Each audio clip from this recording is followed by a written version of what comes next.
السلام علیکم ورحمۃ اللہ وبرکاتہ۔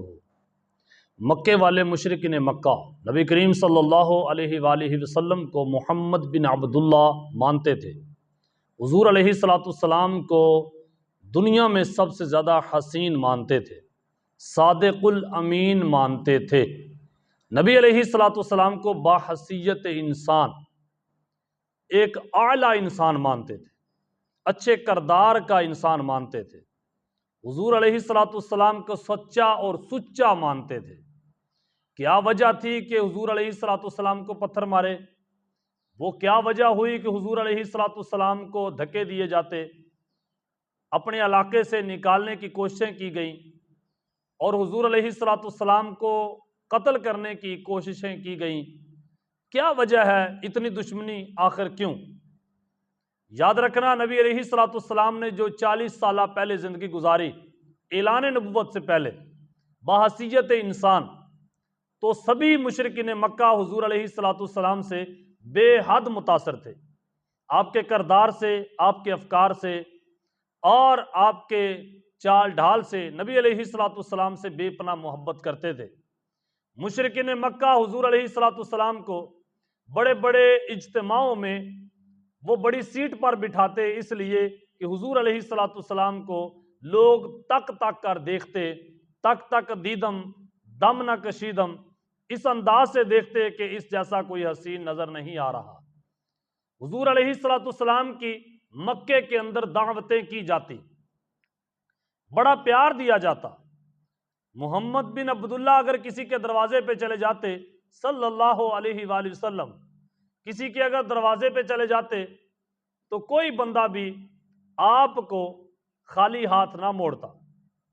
یعنی نبی علیہ السلام خود اپنی ذات کے لیے نہیں، بلکہ اگر کسی کے شکایت پر نبی علیہ السلام کسی کی مدد کے لیے اگر کسی کے گھر جاتے کہ تو نے اس کے پیسے دینے ہیں اور یہ بیچارہ پریشان ہے، اس کے پیسے لٹا دے، تو وہ شخص بالکل ایک لمحے کے لیے بھی نہیں سوچتا کہ میں اب کیا کروں، بلکہ حضور علیہ السلام جب چل کے آتے تو وہ شخص ضرور حضور علیہ السلام کی قدر کرتا۔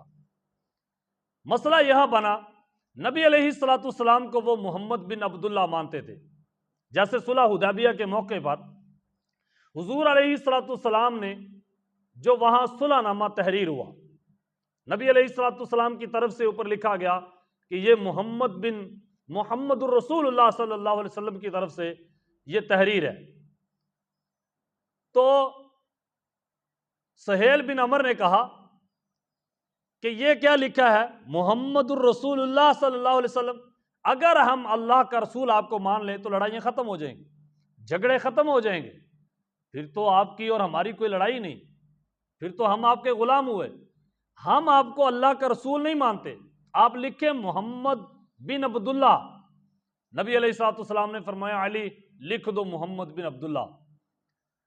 تو حضرت علی نے عرض کی یا رسول اللہ، یہ رسول اللہ یہ نہیں مانتے، ہم تو مانتے ہیں محمد رسول اللہ صلی اللہ علیہ وسلم کو، ہم لکھ سکتے ہیں، ہم مٹا نہیں سکتے۔ نبی علیہ السلام نے خود پینسل پکڑی، خود قلم پکڑی اور وہ مٹا کے حضور نے فرمایا خود لکھو۔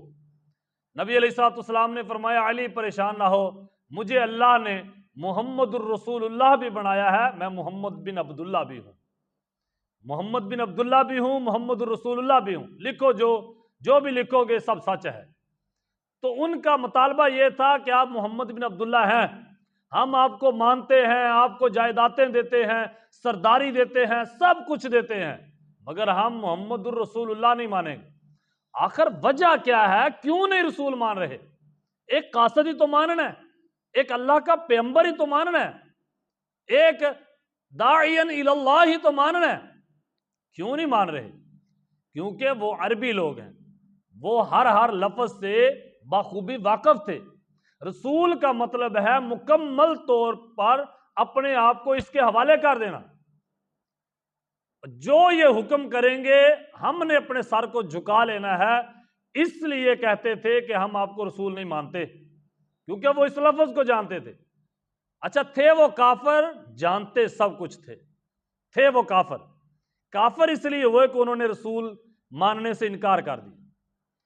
تو جنہوں نے رسول کو مانا، سیدنا صدیق اکبر رضی اللہ تعالیٰ عنہ نے، فاروق اعظم نے، عثمان غنی نے، حضرت حیدر کرار نے رضی اللہ عنہم نے، جنہوں نے مانا پھر تن من دھن انہوں نے قربان بھی کیا ہے، جنہوں نے نہیں مانا اس لیے کہ ہم سرداری نہیں چھوڑ سکتے، یعنی اپنی سرداری چھوڑ کر کسی کے حکم کی تابعداری کرنا، بھتیجے کے حکم کی تابعداری کرنا، یہ ان کے لیے بڑا کٹھن مسئلہ تھا، بڑا مشکل مرحلہ تھا، اس لیے وہ نہیں مان رہے تھے۔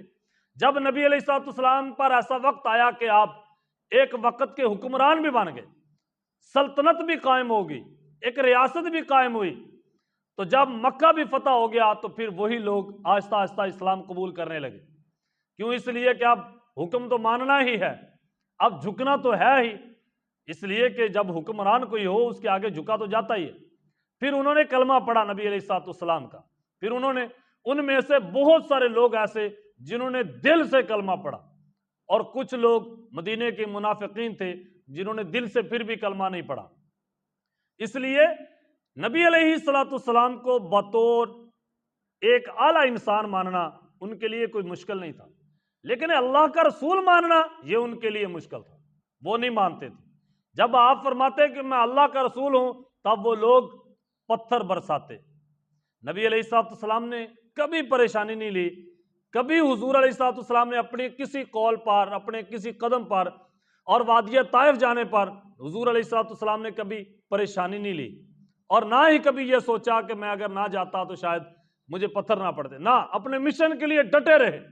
اگر وہاں کسی نے بھی کلمہ نہیں پڑھا، حضور علیہ الصلوۃ والسلام وہاں خوشی خوشی واپس آئے، اس لیے کہ اللہ کا شکر ہے کہ میں اللہ کا پیغام لوگوں تک پہنچا رہا ہوں۔ تو رسول کیوں نہیں مانتے وہ؟ آخر کیا وجہ ہے؟ وجہ یہی ہے کہ وہ کہتے تھے کہ ہم ان کے تابعداری نہیں کر سکتے، حسین ہے، سب کچھ ہے، تابعداری نہیں کر سکتے۔ جو تابعداری نہیں کر سکتا وہ اگر مان بھی لے تو سمجھ لے اس نے مانا ہی نہیں۔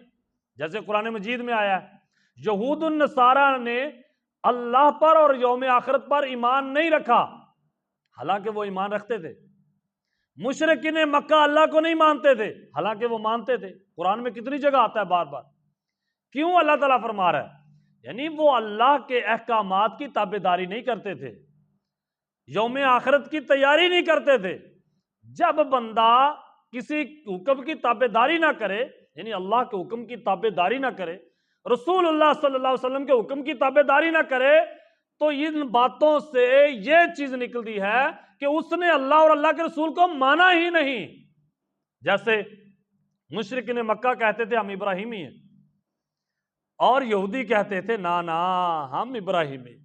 مشرکین مکہ وہ ابراہیم علیہ السلام کی یاد میں وہی دین پر چلتے ہوئے حج کرواتے، بڑا اہتمام ہوتا، پانی تقسیم کرتے، آب زمزم بانٹا جاتا، پیا جاتا، حاجیوں کو کھانا کھلایا جاتا، صفا مروہ ہوتی، طواف کعبہ ہوتا، مینا کے میدان میں قربانیاں ہوتی۔ تو کیا وجہ ہے؟ پھر وہ مشرک ٹھہرے، اور وہ کہتے تھے ہم ابراہیمی ہیں، یہودی کہتے تھے نہیں، یہودی کہتے تھے ہم ابراہیمی ہیں، عیسائی کہتے تم ابراہیمی نہیں ہو، اور عیسائی کہتے تھے ہم ابراہیمی ہیں، یہ سبھی کہتے تھے ہم ابراہیمی۔ تو اللہ تعالیٰ نے قرآن مجید میں ارشاد فرمایا ان اول الناس بابراہیم الذین اتبعوہ، تم میں سے ابراہیمی کو پہچانا ہو تو اس بات سے پہچانو کہ ابراہیمی اللہ کی بارگاہ میں فقط وہ ہیں جو ابراہیم کی اتباع کرتے ہیں، جو ان کی پیروی کرتے ہیں، جو ان کے حکم کی تابعداری کرتے ہیں۔ اس لیے میرے پیاریو، اگر رسول اللہ صلی اللہ علیہ وسلم کے حکم کی تابعداری نہیں، یعنی نماز نہیں، کبھی پڑھی کبھی نہیں، زکوٰۃ بس کبھی دی کبھی نہیں، حج فرض بھی ہوا بس ٹھیک ہے، نہ پڑھا تو کوئی مسئلہ نہیں، کسی کا حق کھویا ہے دیا نہیں، یہ رسول اللہ صلی اللہ علیہ وسلم کی کھلی نافرمانی۔ شراب پی رہے ہیں، شراب بیچ رہے ہیں، اور کیا 8 نمبر کے دھندے کر رہے ہیں، اور پھر ایک میلاد کروانے سے کہیں کہ ہم عاشق رسول ہیں، ایسا ہرگز نہیں، ہرگز ایسا ممکن ہی نہیں۔ اس لیے کہ مشرکین مکہ انہوں نے صاف انکار کیا، صاف انکار۔ اس لیے مولا علی پاک فرمایا کرتے اگر کوئی تمہاری گردن پر خنجر رکھے اور کہے کہ تم منافق بنو، منافق، ان کو کہو ہم تمہارے ہیں، اور کردار ہمارا تمہارے اندر ہونا چاہیے۔ مولا علی پاک نے فرمایا اگر کوئی خنجر رکھے کہ تم منافق بن جاؤ ورنہ قتل کر دیں گے، تو تم کافر بن جانا، منافق نہ بننا، کافر بننا پسند کرنا۔ وہ کیوں؟ اس لیے کہ جہاں کافروں کا پیپ اور ریشہ جس وادی میں گرے گا، اس وادی میں اللہ تعالیٰ منافقوں کو ڈالے گا۔ وہ منافق جو کہتے ہیں ہم اللہ کے نبی کو اللہ کا رسول مانتے ہیں، محمد صلی اللہ علیہ وسلم کو اللہ کا رسول مانتے ہیں، لیکن ان کے کسی بھی حکم کی تابعداری کرنے کو راضی نہیں ہے۔ علامہ اقبال نے کیا خوب کہا تھا، دو رنگی چھوڑ یک رنگ ہو جا، سراسر موم یا سنگ ہو جا۔